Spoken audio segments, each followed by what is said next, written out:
शिक्षा के क्षेत्र में अपना बहुमूल्य योगदान देने वाले और ज्ञानदीप संस्थान के प्रधानाचार्य राजकुमार सैनी के नाम एक और बड़ी उपलब्धि जुड़ गई है। उन्हें बीते 31 मार्च 2026 को विश्व सांस्कृतिक एवं शैक्षिकी संगठन द्वारा समाजशास्त्र के क्षेत्र में उनकी विशिष्ट सेवाओं के लिए मानद डॉक्टरेट, ऑनररी डॉक्टरेट की उपाधि से विभूषित किया गया है। डॉक्टर राजकुमार सैनी ने शिक्षा जगत में एक लंबा और प्रेरणादायक सफर तय किया है। उन्होंने साल 2008 में अन्नामलाई विश्वविद्यालय से श्री पी कृष्णराज के कुशल मार्गदर्शन में समाजशास्त्र में अपनी एमफिल की डिग्री पूरी की थी। उनके शोध का मुख्य विषय ग्रामीण महिलाओं में शिक्षा का प्रभाव रहा, जो आज भी सामाजिक उत्थान के दृष्टिकोण से अत्यंत प्रासंगिक है। डॉक्टर सैनी की शैक्षणिक योग्यता उनकी बहुमुखी प्रतिभा को दर्शाती है। MA, B.Ed और MPhil के साथ साथ उन्होंने मानव संसाधन में PGD HR भी किया है। वर्तमान में वे ज्ञानदीप संस्थान के प्रधानाचार्य के रूप में नई पीढ़ी का मार्गदर्शन कर रहे हैं। उन्होंने कहा कि यह सम्मान न केवल उनकी व्यक्तिगत उपलब्धि है, बल्कि उन सभी विद्यार्थियों और सहयोगियों के विश्वास का प्रतीक है जिनके साथ उन्होंने काम किया है। शिक्षा ही वो माध्यम है जिससे हम समाज में वास्तविक बदलाव ला सकते हैं। राजकुमार जी, सबसे पहले बहुत आपको डॉक्टर उपाधि मिली, आपको क्या कुछ कहेंगे? ये डॉक्टर उपाधि मेरी समाज शास्त्र पर मिली है। मेरा टॉपिक था इम्पैक्ट ऑफ एजुकेशन और रूरल वुमेन। तो रूरल वुमेन को ऊपर क्या क्या बीते बिना एजुकेशन के, उसके बारे में मैंने अपने बुक के अंदर लिखा है कि हमारी महिला शिक्षा के बिना खासकर गांव में बड़ी अधूरी रह जाती है। वो पर्दे प्रथा में रहती है, उनको घर से बाहर निकाला नहीं जाता है। अगर हम एजुकेशन को बढ़ावा देते हैं तो हमारी महिला समाज से बाहर आएंगी और एक राष्ट्र का निर्माण करेंगी।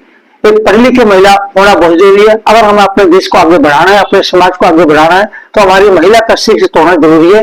इसलिए मैंने बुक लिखी है और इसलिए मुझे इसका डेकोरेट का अवार्ड दिया गया है। अभी नेपाल की बात करते हैं। नेपाल के प्रेसिडेंट जो है, उन्होंने एक मुहिम चलाई थी एजुकेशन और हेल्थ को लेकर। उस पर बहुत बड़ा उन्होंने जो है योगदान रखा था। तो किस तरीके से आप देखते हैं कि हमारे जो भारतवर्ष के अंदर जो पिछड़े वर्ग हैं, जो बच्चे हैं, तो गवर्नमेंट स्कूल के अंदर जो है अच्छी फैसिलिटी नहीं मिल पाती, क्या कुछ बच्चों को आप कोशिश करेंगे? देखो, जो बच्चे अशिक्षित है, जो किसी कारणवश आर्थिक व्यवस्था के कारण पढ़ नहीं सकते हैं, तो उनके बारे में मैंने अपने बुक में लिखा है कि गवर्नमेंट को कुछ ऐसी मुहिम चलानी चाहिए। वो बच्चे अगर स्कूल तक नहीं आ सकते हैं तो चौपाल में, धर्मशाला में या किसी मंदिर में ऐसी व्यवस्था की जाए कि उन बच्चों को शाम के टाइम पढ़ाया जाए। कि वो बच्चे शिक्षित इसलिए नहीं हो पाते हैं कि उनको अपनी रोटी के लिए उन्हें कुछ ना कुछ करना पड़ता है।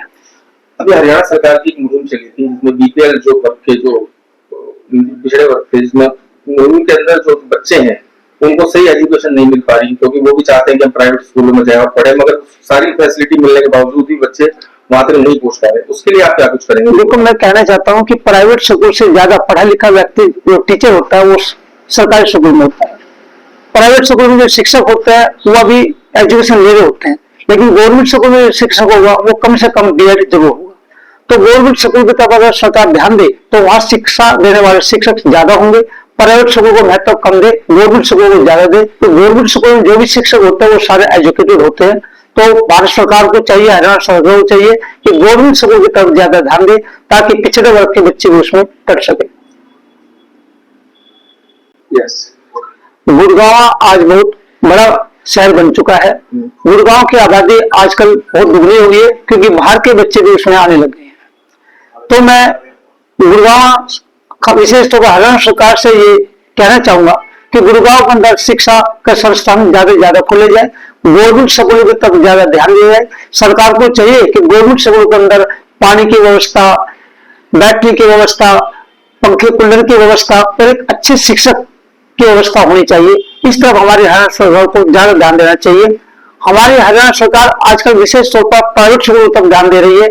एक आम बच्चा, एक पिछड़ा हुआ बच्चा प्राइवेट स्कूल में नहीं पढ़ सकता, उनको गवर्नमेंट स्कूल की शिक्षा चाहिए। इसलिए सरकार को चाहिए कि वो सब बेसिकल जो व्यवस्था है वो गवर्नमेंट स्कूलों में होनी चाहिए ताकि बच्चा अच्छी शिक्षा प्राप्त कर सके।